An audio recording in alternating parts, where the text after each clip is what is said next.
एक पदार्थ से हम काटते हैं और उसके बाद आलू काटते हैं तो कैसा नीलाभ काला रंग बन जाता है? ये क्वेश्चन आता है अधिकतर जगहों पर ये क्वेश्चन आपको दिखाई देगा।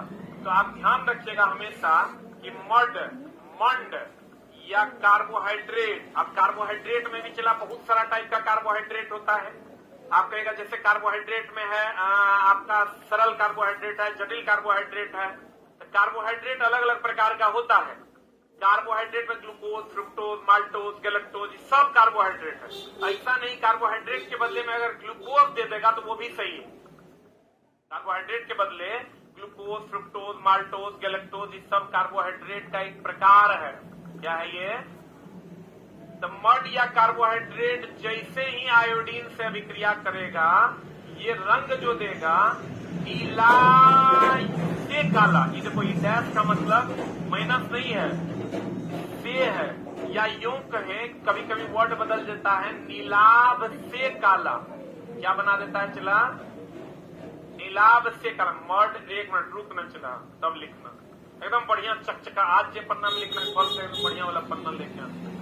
मड कार्बोहाइड्रेट आयोडीन, ठीक है, से अभिक्रिया करके नीलाभ से काला रंग देता है। और अगर आप कहोगे कॉपर, हम बार बार बच्चा को पढ़ाते हैं बाबू रे, कॉपर जो है ये अपना रंग बदल देता है।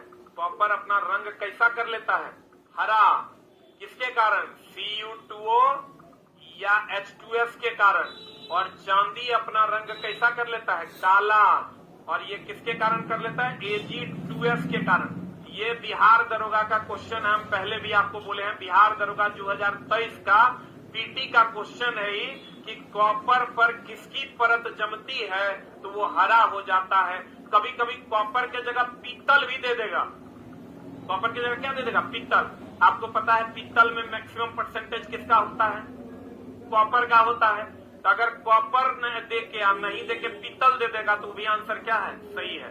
तो कॉपर या पीतल, कॉपर या क्यों कॉपर के बदले पीतल दे देगा? पीतल का बर्तन में हम लोग खाते हैं कि नहीं? अब पीतल भी कैसा हो जाता है? हरा हो जाता है। किसके कारण? Cu2 और H2S के कारण। और चांदी जो है काला हो जाता है किसके कारण? Ag2S। कभी कभी क्या करता है चला, कॉपर हरा हो जाता है और ऑप्शन में Cu2S दे देता है। तो लड़का को Ag2S याद रहता है, Cu2S मार देता है। लड़का तो रट के, अधिकतर लड़का रटता है कि चांदी के चम्मच में अंडा खाना वर्जित है, क्योंकि चांदी के चम्मच में अंडा में सल्फर होता है जो चांदी से विक्रिया करके Ag2S बना देता है, जिसके कारण वह काला हो जाता है। तो लड़का कहता है जब Ag2S से काला हो सकता है Cu2S से हरा हो जाएगा। बोलो ने। और यहीं पर बच्चा कर जाता है मिस, Cu2O से हरा होगा और H2S से भी हरा हो जाएगा। अब कभी कभी क्वेश्चन पूछता है कि अल्युमिनियम पर जो एनोडीकृत करते हैं, क्या ये भी एनसीईआरटी का सवाल है, जो एनोडीकृत करते हैं अल्युमिनियम को, ये कैसा रंग होता है? अल्युमिनियम को जो एनोडीकृत करते हैं इस पर कौन सा परत चढ़ाते हैं? तो कहेंगे Al2O3 का, दैट इज अल्युमिनियम ऑक्साइड। इसका परत चढ़ाते हैं अल्युमिनियम ऑक्साइड का। अल्युमिनियम को जो एनोडीकृत करते हैं मेरी जाने मोहब्बत, तो किसका परत चढ़ाते हैं?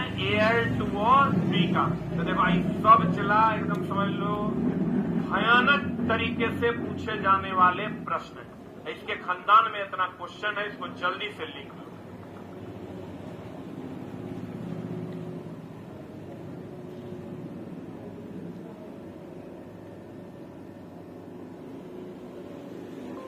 बिहार इलेक्ट्रिसिटी जिन बच्चों ने लिया है उनका कल से क्लास चलेगा 6 बजे से। नए बच्चों का 6 से 8 चलेगा नॉन टेक, 8 से नॉट ट्रेड। पुराने बच्चों का अभी सिर्फ 8 से नॉट ट्रेड चलेगा।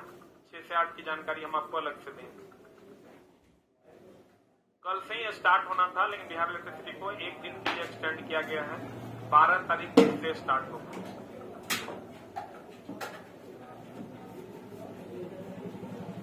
केस काला दिख रहा है, केस देख के की करेगा? कंटेंट देखो ना। हो गया?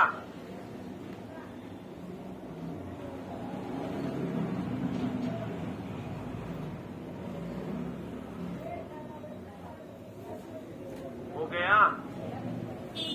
जल्दी लिख। 1 नंबर करके 2 नंबर करके लिखते जाएगा। पीडीएफ टेलीग्राम पर भी डाल दिया गया है।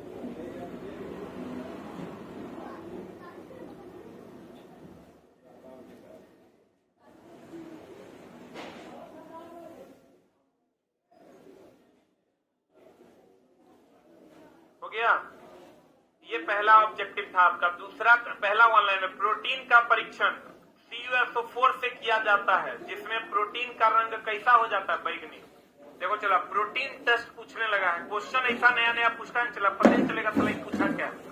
प्रोटीन टेस्ट जो होता है ये किसके द्वारा करते हैं? कॉपर सल्फेट के द्वारा। अब बताओ कॉपर सल्फेट अम्लीय की क्षारीय? ये ध्यान रखना, कॉपर सल्फेट जो होता है चला, कॉपर सल्फेट होता है चला अम्लीय। क्या होता है ये? कॉपर सल्फेट अम्लीय होता है। कॉपर सल्फेट क्या होता है? अम्लीय होता है। अम्लीय होगा तो ये ABr फॉलो करेगा कि BRB? ABr बोले तो एसिड ब्लू टू रेड कर देगा। एसिड अम्ल जो है नीले को क्या कर देगा? लाल कर, ब्लू कर देगा। अम्ल नीले को लाल करेगा, एसिड ब्लू टू क्या कर देगा? रेड। क्लियर है? अब एक क्वेश्चन और हम लोग जानेंगे। हम चला वही बात पढ़ाएंगे जो तुम नहीं जानता है या तुमको बहुत थोड़ा थोड़ा आता है, और जो तुम ऑलरेडी जानता है उस पर हम लोग आगे बढ़ेंगे। ठीक है ना? तो कहते हैं कॉपर सल्फेट अम्लीय होता है और ABr की बात होती है, यानी अम्ल नीले लिटमस पत्र को क्या कर देगा? लाल। यहां पर कोई डाउट है? प्रोटीन टेस्ट तो होता है कॉपर सल्फेट से। कभी कभी आपको पूछ देगा कि संपर्क विधि से क्या बनाते हैं? संपर्क विधि से चला H2SO4। कौन क्या बनाते हैं? H2SO4। और एक और आपको ऑलरेडी पता होगा, हेबर विधि से अमोनिया।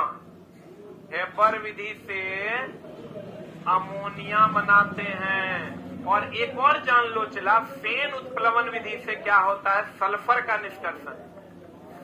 फेन उत्प्लवन विधि, कौन विधि? इसका संबंध सल्फर के निष्कर्षण से है। चला हम कोशिश करेंगे कि मेरे लाइफ का सबसे बेहतरीन कक्षा हम लें। वो तुम प्रश्न बनाओगे तो पता चलेगा।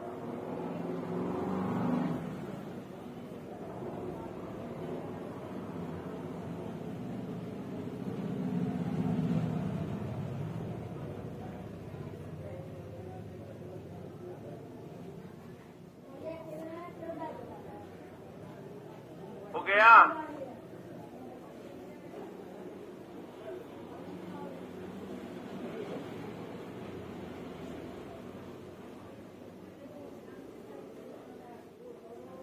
कॉपर सल्फेट अम्लीय होता है, संपर्क विधि से H2SO4, हेबर विधि से अमोनिया और फेन उत्प्लवन विधि से सल्फर। फेन उत्प्लवन विधि से सल्फर। फेन उत्प्लवन विधि से क्या? सल्फर। बढ़े आगे।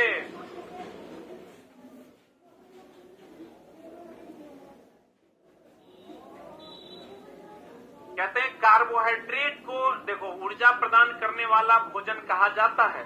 जैसे चला ये वो चीज और है, ये जो लाइन लिखल है ना, ये NCERT के एग्जैक्ट लाइन है। एग्जैक्ट यही बात वहां लिखल है, उठा के खाली पेस्ट है। जैसे क्वेश्चन हम लोग क्या पढ़ते हैं, देखो कार्बोहाइड्रेट क्या देता है? ऊर्जा। ये बात NCERT में नहीं है। NCERT में कार्बोहाइड्रेट को ऊर्जा प्रदान करने वाला भोजन कहा जाता है। तो आपको पता है ऊर्जा से संबंधित आपका जो लाइन है वो सबको पता होना चाहिए। नहीं पता है तो कार्बोहाइड्रेट क्या देता है? क्या देता है? ऊर्जा देता है। और उसके बाद अगर हम बात करें कार्बोहाइड्रेट क्या देता है? ऊर्जा। वसा अत्यधिक ऊर्जा देता है, या देखो अत्यधिक में अधिकतम ऊर्जा देता है। Everything is a copy of a copy. We need to begin again with fresh eyes. See life for what it could be. With greater tools and the power to do it all.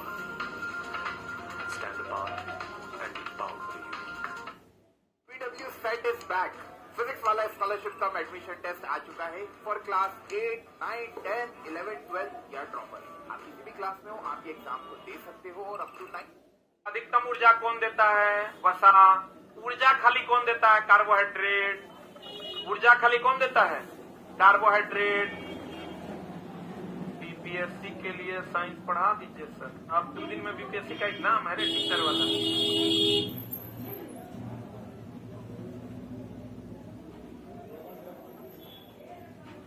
मेरे life का सबसे बेहतरीन class होगा इस। आज तुम्हारे जीवन का भी सबसे अच्छा वाला क्लास होगा। कंटेंट जाएगा तुम्हारे अंदर ना, खून इतना तेजी से दौड़ेगा कंटेंट वाला। तो पढ़ोगे, क्वेश्चन बनाओगे, चला तो पता चलेगा, बोलने से तो होगा नहीं। बोले कि हो गया, अरे बोलो। अब देखो चला, यहाँ पर हम आते हैं थोड़ा सा, और क्या कहते हैं ध्यान दीजिएगा। विटामिन ए हम लोग 100 बार पढ़ते हैं, रतौंधी विटामिन ए, रतौंधी विटामिन ए, रतौंधी विटामिन ए। पढ़ता है कि नहीं? रतौंधी में रात में कम दिखाई देता है, रात का अंधापन भी इसको कहते हैं। लेकिन यहाँ चला विटामिन डी के बारे में आप जानते हैं, विटामिन डी कहाँ से मिलता है? सूर्य से। आप विटामिन सी के बारे में आप जानते हैं कि ये खट्टे पदार्थ से मिलता है, जानते हैं ना? वो यहाँ पर थोड़ा सा लाइन जो एनसीईआरटी में दिया है उसी टाइप से क्वेश्चन चला पूछता है कि विटामिन डी त्वचा के आंख के लिए तो जरूरी है, ये है विटामिन ए त्वचा के लिए भी जरूरी है, यानी त्वचा और आंख के लिए जरूरी है। और विटामिन डी की अगर हम बात करें तो विटामिन डी की कमी से कौन बीमारी होता है? रिकेट। रिकेट अस्थि से संबंधित है ना? और दांत भी एक प्रकार का अस्थि है, क्योंकि दांत और अस्थि अगर दोनों की बात करें मेरी जान, तो दोनों बना होता है कैल्शियम फॉस्फेट से। ये दांत ले लो और ये अस्थि ले लो, दोनों बना होता है कैल्शियम फॉस्फेट से बना होता है। रुक जा रुक जा, हम लोग कहते हैं विटामिन डी रिकेट्स है। रिकेट्स एक प्रकार का सूखा रोग, हड्डियों का बीमारी है। तो हड्डी का बीमारी तो हम लोग जानते हैं हड्डी का बीमारी है, बुलंदे। अब दे देगा दांत का तो फिर गड़बड़ा जाइएगा, लेकिन दांत भी एक प्रकार का क्या है?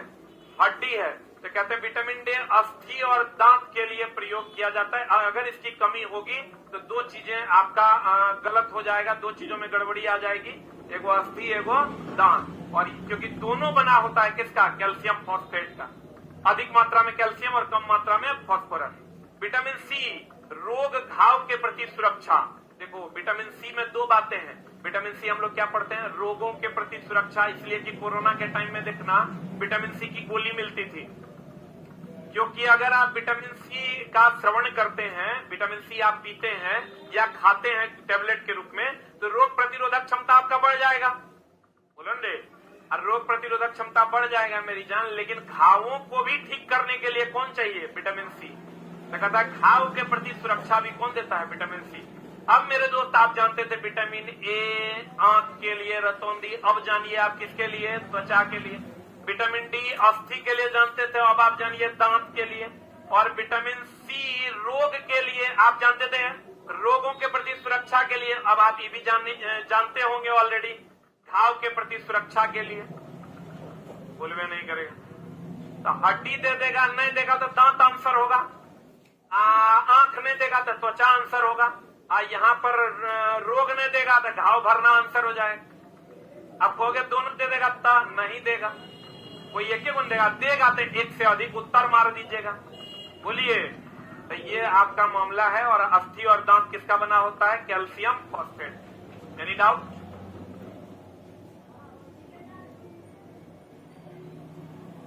आगे बढ़े। आई सब तो नाम तो जानता होगा ना, विटामिन ए, रेटिनॉल।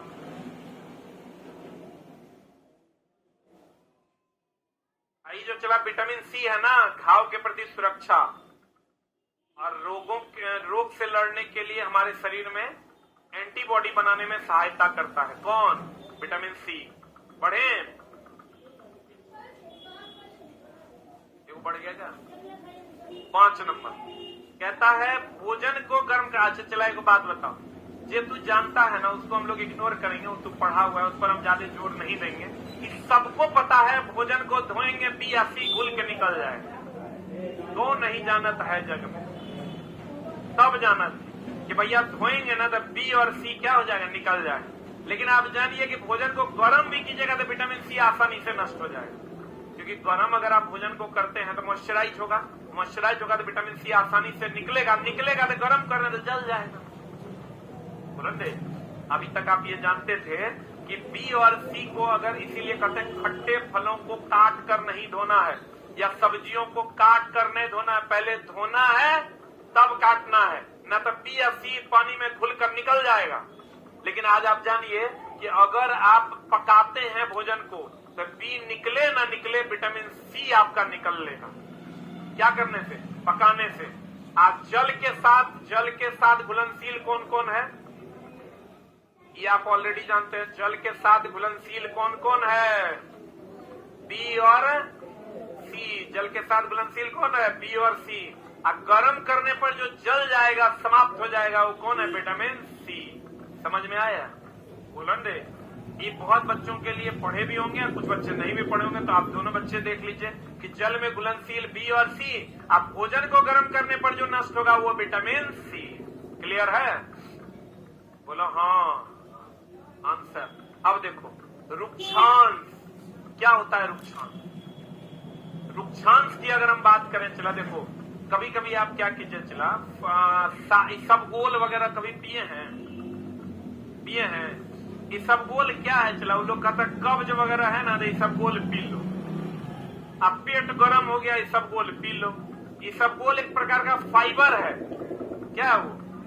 अगर आप फाइबरिक फूड खाते हैं तो आपका पाचन थोड़ा सा लेट से होगा, लेकिन बहुत सारी चीजों को ठीक कर देगा वो। रुक्षांश हिंदी वर्ड है, इसका इंग्लिश वर्ड होता है चला फाइबर। क्या होता है? कहता फाइबर का एक मुख्य स्रोत। एक मिनट होल्ड ऑन। हम लोग अभी तक क्या जानते हैं कि फाइबर जो होता है वो हरे पेड़ पौधों में पाया जाता है। जैसे आप साग समझ रहे हैं, ये सब खाइएगा तो उसमें फाइबरिक फूड है वो। जैसे आप ये खाइए, क्या बोलते हैं उसको अभी जो मिलता है यार रोड पे, अरे संतरा में भी फाइबर पाया जाता है। लेकिन आप ये जानिए चला इसका मुख्य स्रोत साबुत अनाज है। साबुत अनाज समझते हैं? दाल है, आलू है और ताजा फल है। लेकिन आप कहते हैं, हम लोग क्या कहते हैं, दाल में प्रोटीन सबसे अधिक मात्रा में पाया जाता है। एक मिनट। लेकिन अगर हम फाइबर की बात करें तो फाइबर दाल में भी है। वो अलग बात है कि इसमें सबसे अधिक क्या है? प्रोटीन है। अगर हम साबुत अनाज कहें, साबुत अनाज जैसे चावल खाते हैं या अन्य चीजें, मकई खाते हैं आप, ये सब में भी फाइबर है। आलू में भी है और ताजा फल में भी पाया जाता है। सबसे अधिक अगर कहेगा कहाँ पाया जाता है तो ताजा फल में फाइबर पाया जाता है। सबसे अधिक अगर कह देगा, सबसे अधिक कह देगा तो लिख लो कहां पर? फल में। सबसे अधिक कहां पाया जाता है? फल में।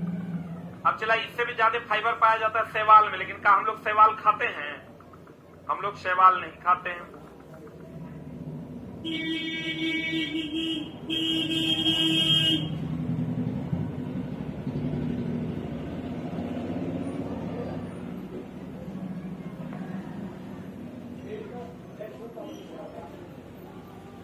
सबसे अधिक फाइबर कहां पाया जाता है? शैवाल में। सेलुलोज भी चला सबसे अधिक कहां पाया जाता है? शैवाल में। बोलन दे। सेलुलोज सबसे अधिक कहां पाया जाता है? शैवाल में।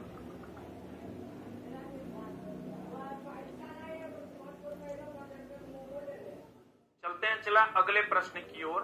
कहता है वह पदार्थ जिसे आसानी से संपीड़ित खरोंचा जा सकता है, कोमल पदार्थ तथा इसका उल्टा कठोर पदार्थ। अब देखो 3 प्रकार का पदार्थ है। एक कोमल पदार्थ है, एक कठोर पदार्थ है, एगो चला अगर हम बात करें चिम्मड़ पदार्थ। देखो सब अलग अलग है, कोमल, कठोर, चिम्मड़। अब चला दोनों का हिंदी अलग अलग है। इसका इंग्लिश हार्ड है, इसका इंग्लिश टफ है। बोलो हाँ। इसका जो इंग्लिश है सॉफ्ट है। बोलो हाँ।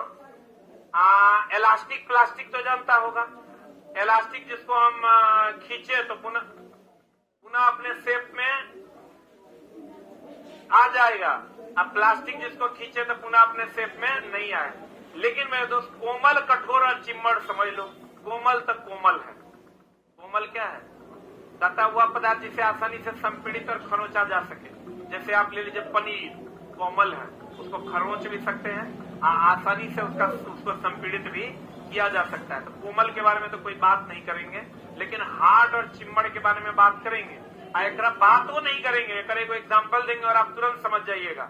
जैसे स्टील, ये हार्ड है। स्टील क्या है मेरी जान? स्टील जो है ये आपका हार्ड है। स्टील क्या है? हार्ड है। और प्लास्टिक का कुर्सी जो है, प्लास्टिक का जो कुर्सी है ये चिम्मड़ है। आप कहेगा समझे नहीं गुरुजी, आप बढ़िया से समझ लीजिए। जिसको चाकू से या नाखून से काटा ना जा सके, चाकू से मान लो ना, जिसको चाकू से काटा और खुरचा ना जा सके कठोर, आज जिसको चाकू से काटा या खुरचा जा सके चिम्मड़। बताओ आप प्लास्टिक का कुर्सी को चाकू से काट सकते हैं, नाखून से खुरच सकते हैं, तो ये हो गया चिम्मड़। आज जरा काट खुरच नहीं सकते हो क्या है? कठोर। स्टील कठोर है कि चिम्मड़? आप प्लास्टिक की कुर्सी कठोर है कि चिम्मड़? क्या है? रबर कठोर है कि चिम्मड़? चिम्मड़ न है, बोलवे नहीं करे तो लिख लो जल्दी से।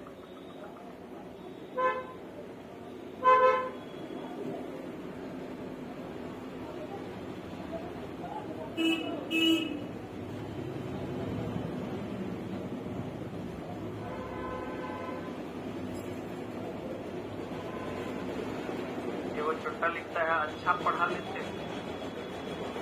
बताओ इतना बदतमीज बच्चा सब क्या बचना।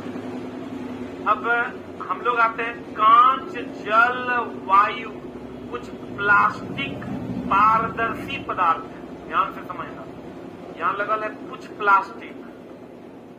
यही कथन निष्कर्ष वाला क्वेश्चन दे देगा, फिर तुम्हारा हालत हो जाएगा खराब। सब प्लास्टिक पारदर्शी नहीं है। जैसे तुम कुर्सी ले लो तो भी तो प्लास्टिक है, लेकिन सभी प्लास्टिक पारदर्शी नहीं है। तो फिर वही देगा सभी अयस्क खनिज हैं, लेकिन सभी खनिज अयस्क नहीं है। तो देगा सभी प्लास्टिक पारदर्शी है और कुछ प्लास्टिक पारदर्शी नहीं है। तो तू ये जान लो कि सब प्लास्टिक पारदर्शी है क्या? इस मामले में हम लोग 3 बात पढ़ते हैं हमेशा। एगो पढ़ते हैं चला ट्रांसपेरेंट, पढ़े ना?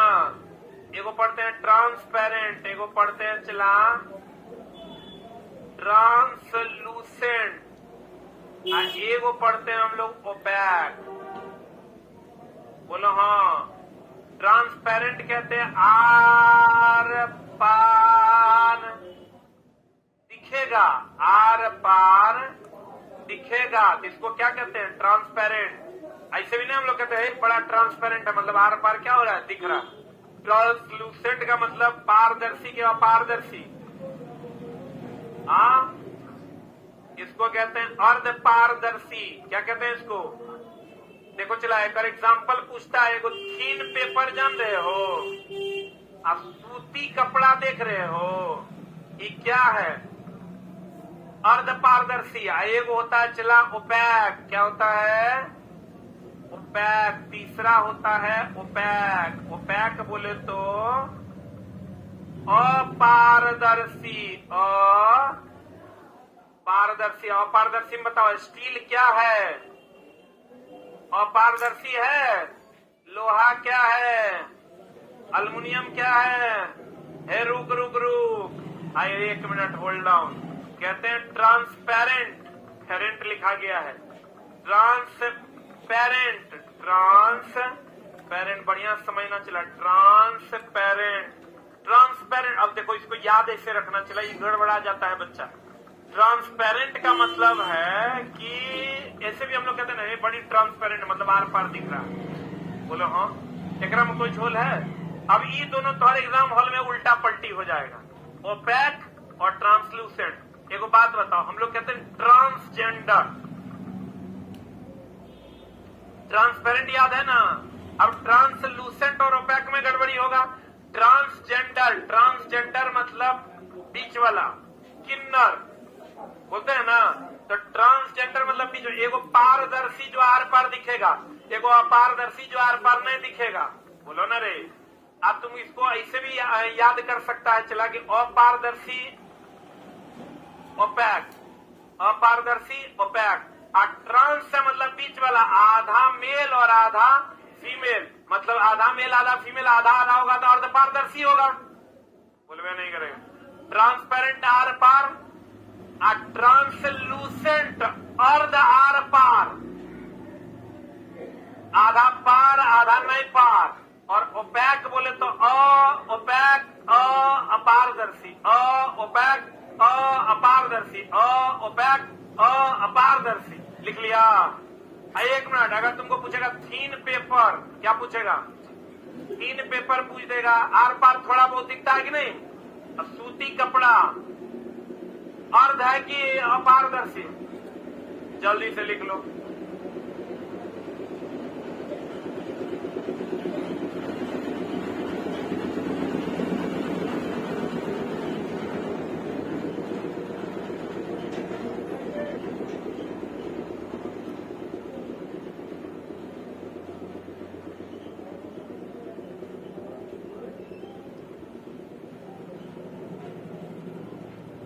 हो गया?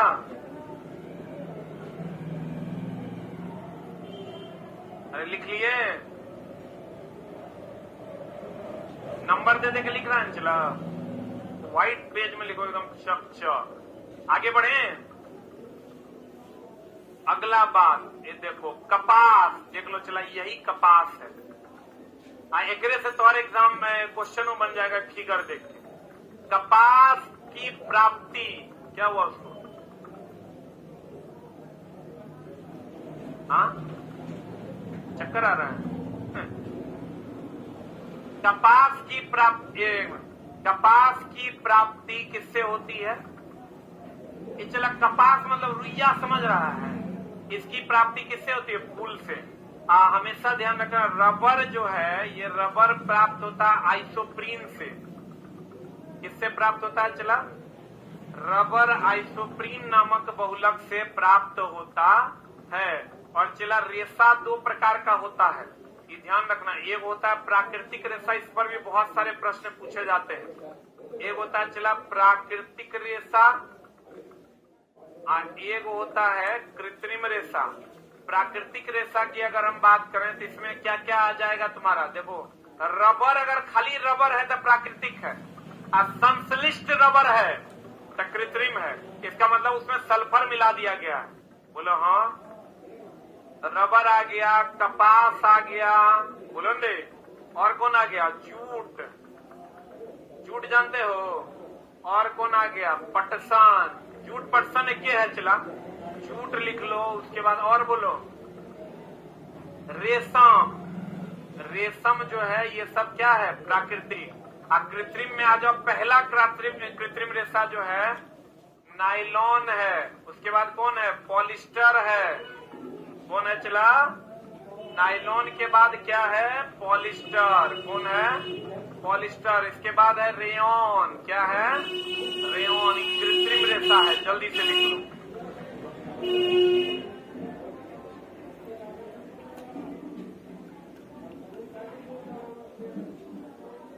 जल्दी।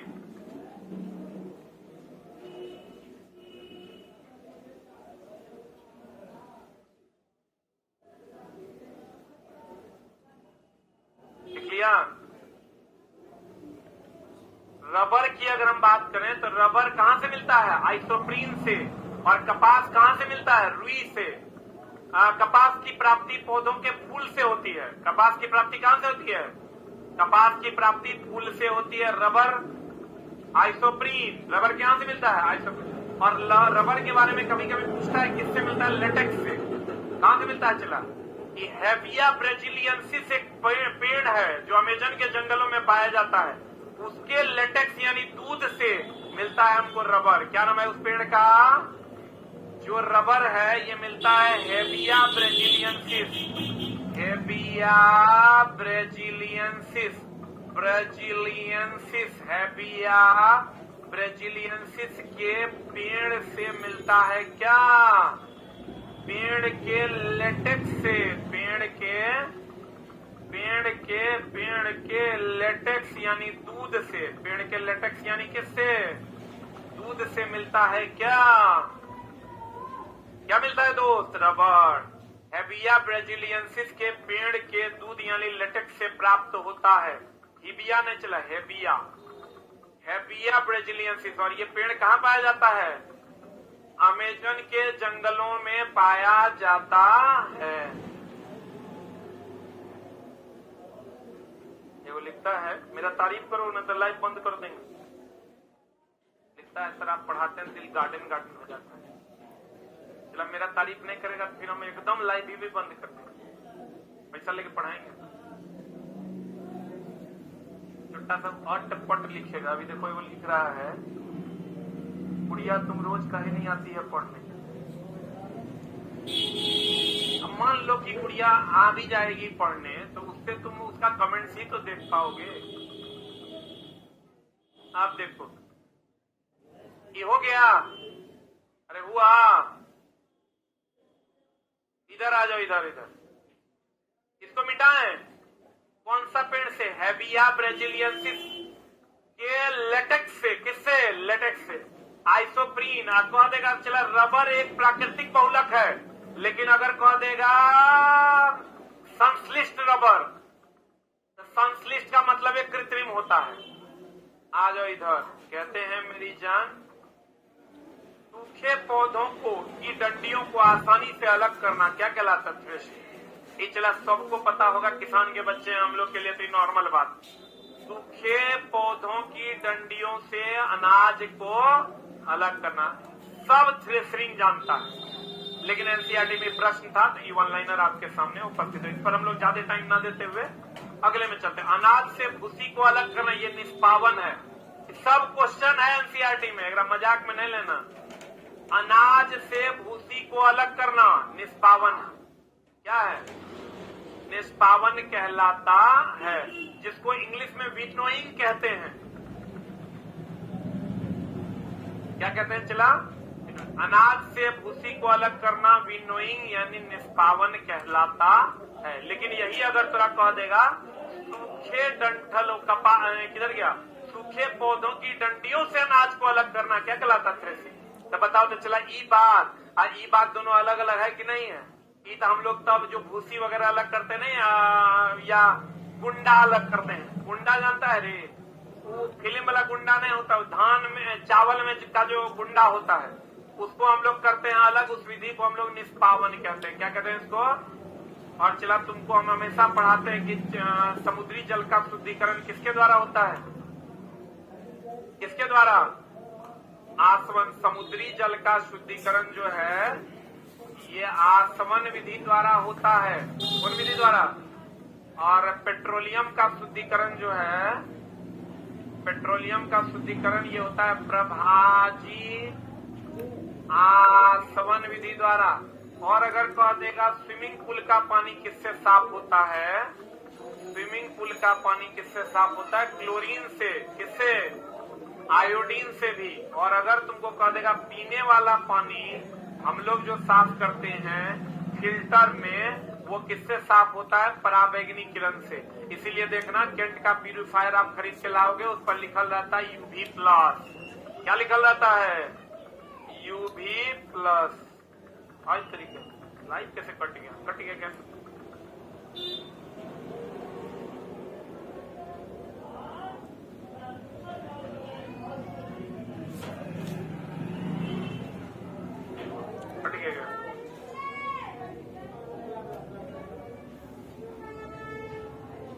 अरे ऊपर आओ, लाइट कट गया। ऊपर आओ, ऊपर जो तो कट गया क्या? चल रहा है पंचांग भी आता है लाइवों में।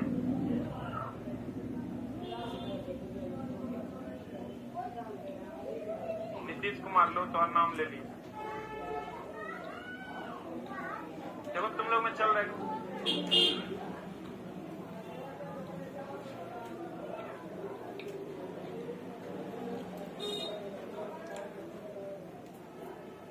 हो गया? चला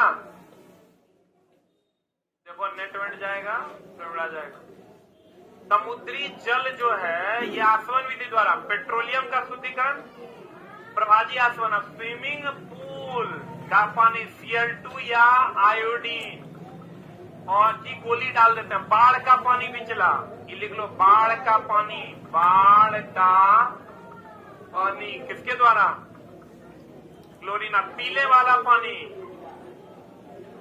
इसीलिए देखना केंट के प्यूरिफायर पे लिखा रहता है UV+, 1+, UV+। पीने वाला पानी पराबैंगनी किरण से साफ होता है। स्विमिंग पूल का पानी क्लोरीन से या आयोडीन से, या क्लोरीन से कौन सा पानी? बाढ़ का पानी। बाढ़ के पानी को शुद्ध किया जाता है। पेट्रोलियम का शुद्धिकरण प्रभाजी आसवन, और समुद्री जल का शुद्धिकरण आसवन। सही है। अगला प्रश्न में चलते हैं चिला जी।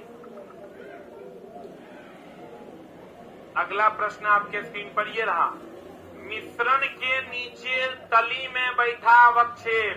हम पहले भी बोले थे, चला अवक्षेप का कुछ गुण लिख लो। अवक्षेप हम एनसीईआरटी का सवाल है कि अवक्षेप जो है पानी में अघुलनशील होता है। पानी में अघुलनशील है कौन? अवक्षेप। अवक्षेप लिख के डाल दो, लिखो पानी में अघुलनशील। आइए, ठोस अशुद्धि है। कौन अशुद्धि है? चला, ठोस अशुद्धि है। कौन अशुद्धि है? ठोस अशुद्धि है।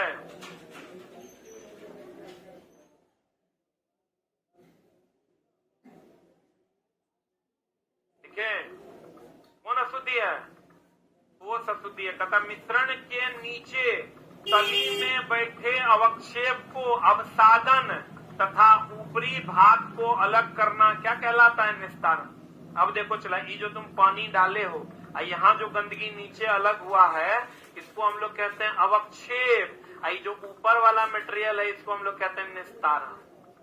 कहते हैं मिश्रण के नीचे तली में बैठे अवक्षेप को अवसादन, यानी इसको अवसादन कहते हैं। ये जो अवक्षेप है, इसको हम लोग क्या कहते हैं? चला, ये जो अवक्षेप है, इसको हम लोग अवसादन तथा ऊपरी भाग को अलग करना क्या कहलाता है? निस्तारण। या अलग करने की विधि को क्या कहते हैं? निस्तारण। क्या कहते हैं? निस्तारण कहते हैं। कहता छानने की प्रक्रिया निस्यंदन। इसीलिए चला हम लोग हमेशा कहते हैं नाले के पानी से ठोस अशुद्धि को अलग करना निस्यंदन। हम जो पानी पीते हैं यह प्रक्रिया भी निस्यंदन है, क्योंकि हम जो चला पानी पीते हैं वो पानी ऊपर से नीचे जाती है, नीचे जो ठोस अशुद्धियां जमीन के स्तरों पर निकल जाती है। और उसके बाद देखो हम लोग पानी कैसे पीते हैं। ये हमारा पृथ्वी का सतह है, ये पानी का पाइप है, और ये चला ऐसे अलग हुआ। ये यहाँ जो पानी है, यहाँ जो पानी है, ये पानी ठोस अशुद्धियां अलग हो जाती है, बाकी पानी नीचे आ जाता है। ठोस अशुद्धियां अलग हो जाती है, बाकी पानी कहाँ जाता है? नीचे। नीचे आता है। चला फिर हम लोग जो है पाइप की सहायता से इसको क्या करते हैं? खींच लेते हैं। खींच लेते हैं ये पानी को, और खींच के फिर हम लोग पी लेते हैं। यह प्रक्रिया भी निस्यंदन है। क्या है ये? नाले के पानी, जो नाला का पानी है, समझ लो जितना नाला में बह रहा है पानी, फिर हम लोग ओकरा पीते हैं। लेकिन यह विधि क्या कहलाती है? निस्यंदन। इसमें लेकिन ठोस अशुद्धियां ही अलग होती है। इसीलिए तो हम लोग पराबैंगनी किरण का उपयोग करके एंटी उसका जितना भी बैक्टीरिया है उस सबको क्या करते हैं? मार देते हैं। क्योंकि निस्यंदन विधि में सिर्फ और सिर्फ अघुलनशील अशुद्धि ही अलग होगा, जो ठोस अशुद्धि है वही अलग होगा। द्रव अशुद्धि में घुला हुआ पदार्थ अलग नहीं होगा। और नाले के पानी का शुद्धिकरण हम लोग निस्यंदन विधि द्वारा करते हैं। और हम लोग जो पानी पीते हैं भूजल, वह भी निस्यंदन विधि द्वारा ही शुद्ध होकर पिया जाता। क्लियर है? बुलंदे निस्यंदन में लिखना, निस्यंदन लिख के डाल देना, और लिखना नाले के पानी का शुद्धिकरण। नाले के पानी का शुद्धिकरण। नाले के पानी का शुद्धिकरण निस्यंदन विधि द्वारा होता है।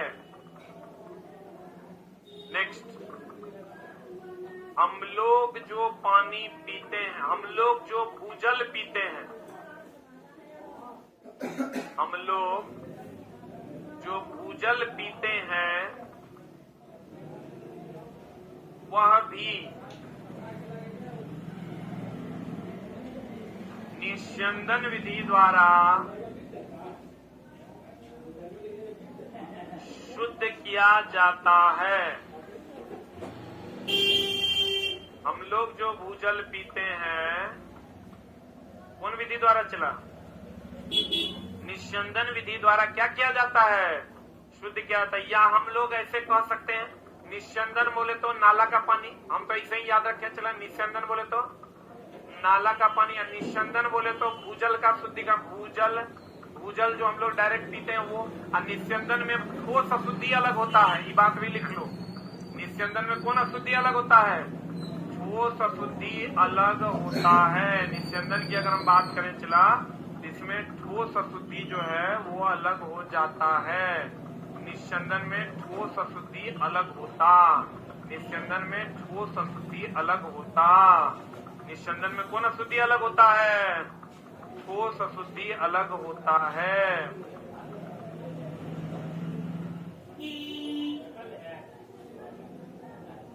निस्यंदन में कौन अशुद्धि अलग होता है? ठोस अशुद्धि।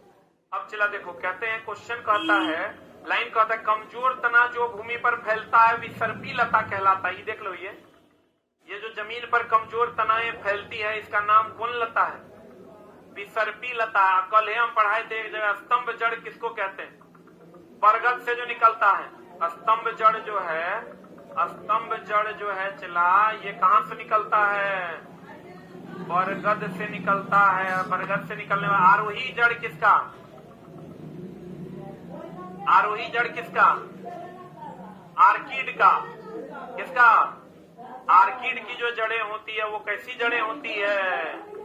आरोही जड़ जो है ये आर्किड में पाया जाता है। कहाँ पाया जाता है चला? आर्किड में। स्तंभ जड़ किसको? स्तंभ जल नहीं, स्तंभ जड़ कहाँ पाया जाता है? बरगद में। कहाँ पाया जाता है? और आर्किड को हम लोग नाइट्रोजन अवशोषण करने वाला पौधा भी कहते हैं, बुलंदे, क्योंकि इसमें नाइट्रोजन की क्या होती है? कमी होती है। स्तंभ जड़ कहाँ पाया जाता है? बरगद में। अधिकतर तुमको यही पूछेगा चला, स्तंभ जड़ कहाँ पाया जाता है? बरगद में। आप कहेगा कमजोर तना जो भूमि पर फैलता है उसे कौन लता कहते हैं? विसर्पी लता। कौन लता कहते हैं? कमजोर तना जो भूमि पर फैलता है उसे विसर्पी लता कहते हैं। कमजोर तना जो भूमि पर फैलता है उसे विसर्पी लता कहते हैं। कमजोर तना जो भूमि पर फैलता है उसे विसर्पी लता कहते हैं। स्तंभ जड़ कहाँ पाया जाता है? बरगद में। कहाँ पाया जाता है? बरगद में। कत्ता पत्ती वह भाग है जो तने से जुड़ी होती है, पर्णवृत्त कहलाता है।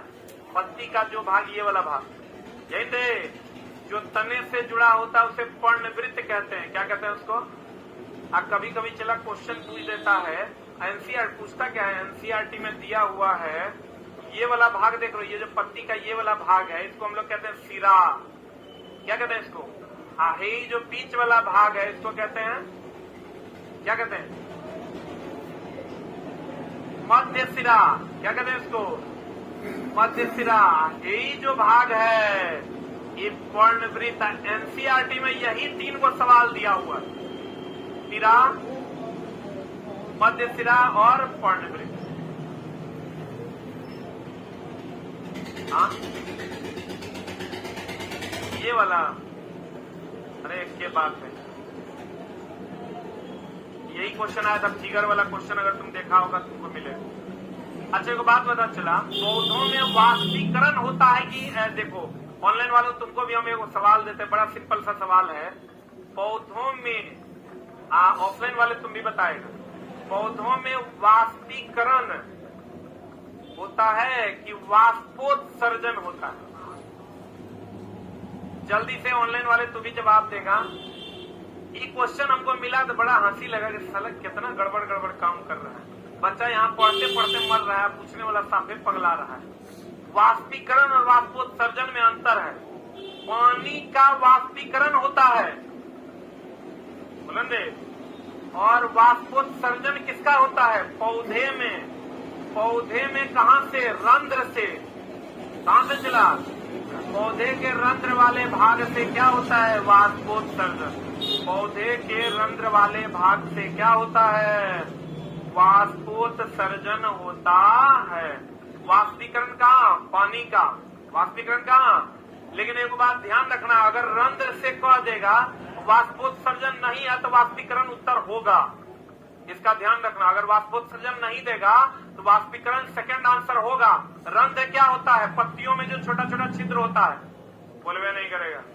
एगो चीज चला क्वेश्चन पूछा था कि पौधों की पत्तियों में पाया जाने वाला पदार्थ क्या है? रंध्र है कि क्लोरोफिल है? कितना सुंदर क्वेश्चन था। पौधों की पत्ती लिख लिया, अरे लिखा। देखो ये चला, ध्यान रखना, रंध्र जो है वो छिद्र है, छिद्र है, और छिद्र और पदार्थ में अंतर नहीं है। कहीं पर चला छेद है, ईटा में अंतर नहीं है। छेद पदार्थ नहीं है, छेद पदार्थ है क्या? क्वेश्चन तुम्हारा पूछा है कि पौधे की पत्ती में उपस्थित पदार्थ क्या है? बताओ। एक ऑप्शन तो देगा जाइलम है, जाइलम है। दूसरा ऑप्शन देगा फ्लोएम है, और तीसरा ऑप्शन दे देगा तुमको रंध्र है, फ्लोएम है, और तीसरा ऑप्शन दे देगा रंध्र है, और चौथा ऑप्शन देगा क्लोरोफिल है। बताओ क्या होगा? क्या हो जाएगा? क्योंकि क्लोरोफिल नहीं है, क्लोरोफिल मैग्नीशियम है। अब मैग्नीशियम तो एक तत्व है, और तत्व है मतलब पदार्थ है, क्योंकि पदार्थ तीन प्रकार का, तत्व, यौगिक और मिश्रण। क्लोरोफिल में मैग्नीशियम है, मैग्नीशियम तत्व है, और तत्व पदार्थ के प्रकार हैं, इसलिए तत्व एक प्रकार का पदार्थ है। इसीलिए हम लोग कहते हैं पौधे की पत्ती में उपस्थित पदार्थ जो है वो क्लोरोफिल है। क्लोरोफिल नहीं है, क्लोरोफिल मैग्नीशियम है, और मैग्नीशियम नहीं है, मैग्नीशियम तत्व है, और तत्व नहीं है। तत्व क्या है? पदार्थ। क्लियर है? बोलो ना रे। What is the answer? 4 number is the right answer. बोलो हाँ, बोलो हाँ। क्या मजा आ रहा है? और मेरे लाइफ का सबसे बेहतरीन क्लास हम लेने वाले। हमको पता ही नहीं था कि सलाम वन लाइनर पे बहुत बढ़िया पढ़ा सकते हैं। हम इसीलिए वन लाइनर ट्राई नहीं करते थे। हमको लगता था मेरा 4 ऑप्शन वाला स्पेशलाइजेशन, ये तो हम 4 ऑप्शन से भी बढ़िया पढ़ाते। हेलो, पीडीएफ आ गया? अब क्यों नहीं आया? अरे पगला,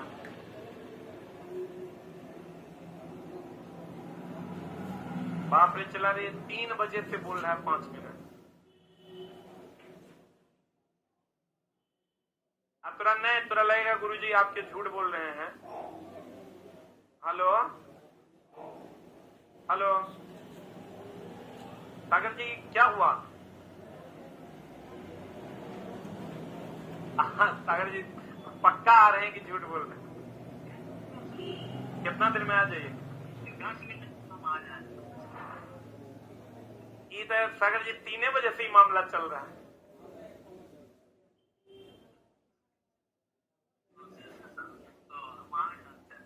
ये तो 2 बजे से हो रहा है 10 मिनट।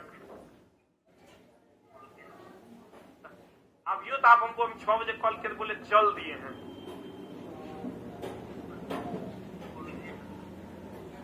अच्छा कोई बात नहीं, सुनिए ना, नहीं होगा तो आज बोल देते हैं बच्चा को कल से मिलेगा, कोई दिक्कत नहीं। आप करवा लीजिए। अभी तो बच्चा को छोड़ रहे हैं हम ना, तो आज नहीं है मिलेगा, हम कल से बोलेंगे। आप करवा ही लीजिए, कल 12 बजे के बाद दीजिए।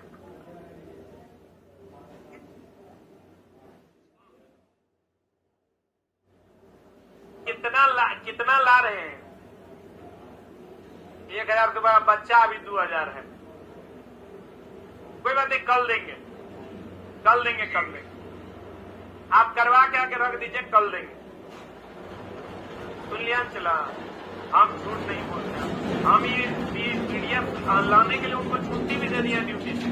अब 2 बजे से हम अपने से कॉल कर रहे हैं कि ले आएगा। फाइनली देखो, अब यो हमको जब क्लास पूछ रहे थे तो हम बोले 5 मिनट में देगा। हमको बोला पहुंच गए बिगना पहाड़ी मोड़ पर। अरे ये देखो, चला कोई बात नहीं। चला, आज तो हम लोग पढ़ ही लिए ना, लेकिन कल जो है हम लोग जब लेंगे पीडीएफ आपको 12 बजे 2 बजे के बाद मिलेगा। 2 बजे के बाद अगर आया होगा 2 बजे के बाद उपलब्ध मिल जाएगा। और साइंस टेस्ट में जिन बच्चों का एडमिशन है उनको लेना नहीं है, कल आप यहाँ आइएगा तो आपको क्लास में बंटवा देंगे, ठीक है ना? बाकी बच्चे अपना ले लेंगे। साइंस टेस्ट वाले नहीं लेंगे, उनको यहाँ मिल जाएगा। वहां नहीं मांगना है काउंटर पे, नहीं, कार्ड दिखा के नहीं मांगना है, उसमें घपला हो जाएगा। जो बच्चा कार्ड के साथ एंट्री करेगा उसको मिल जाएगा। तो इधर आते हैं हम लोग। पौधों की पत्तियों में उपस्थित पदार्थ कौन है? क्लोरोफिल। अब चला कहता देखो है ये देखो आया, ये देखो आया, ये देखो आया।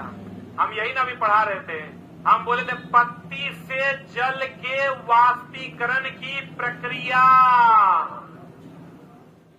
वाष्पोत्सर्जन कहलाती है, ना कि वाष्पीकरण कहलाती है।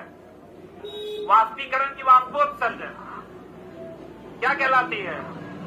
वाष्पोत्सर्जन कहलाती है। क्लियर है? और पानी का क्या होता है? वाष्पीकरण। अच्छा चला, जब इतना तू पढ़िए लिया तो वो एनसीईआरटी का एक और सवाल है, बताएगा? बता दो तुरा, हम पूछ जाएंगे कि तू सही में पढ़ता है। बताएगा? एक बात बताओ चला, एकदम सिंपल सा क्वेश्चन हम तुरा देते हैं, अब तू हमरा बताना। वाष्पीकरण एकदम कोई नहीं बोलेगा, जब बोलेंगे तब बोलना। वाष्पीकरण जो है पहला उष्मा क्षेपी है, कोई नहीं बोलेगा। दूसरा ऑनलाइन वालों तू लोग भी बोलेगा रुक रुक रुक रुक रुक रुक रुक रुक रुक। हम बताते हैं, वो बात है ग्राम में, जैसे ही क्वेश्चन चला रट्टा नहीं मारना, सोचना है। Think about the question. ये सोचो, ये जो सिस्टम है वाष्पीकरण, ये उष्मा ले रहा है कि हमरा दे रहा है? रुक रुक रुक ना। चला हम एक और दूसरा एग्जांपल एक्सप्लेन कर देते हैं, तुमको बढ़िया समझो ना। जैसे हम लोग जो कहते हैं वाष्पीकरण, हमको ये याद करें, देखो पानी है, रट्टा मारोगे चला तो उसमें छेपी सोसी हो जाएगा, सोसी छेपी हो जाएगा। हम ये याद करेंगे कि वाष्पीकरण है, उष्मा लेगा। क्या करेगा? उष्मा लेगा। तो लेगा तब ना पानी गर्म होगा तो वाष्प बनेगा। क्लियर है? अब आ जाओ ऊर्ध्वपातन पे, हंसना नहीं। ऊर्ध्वपातन हमको पता है ठोस से गैस में बदलता है। ठोस से किस में बदलता है? गैस में। ठोस से अगर ये ऊर्ध्वपातन विधि है, और ठोस से किस में बदल जाता है? चला ठोस से किस में बदल जाता है?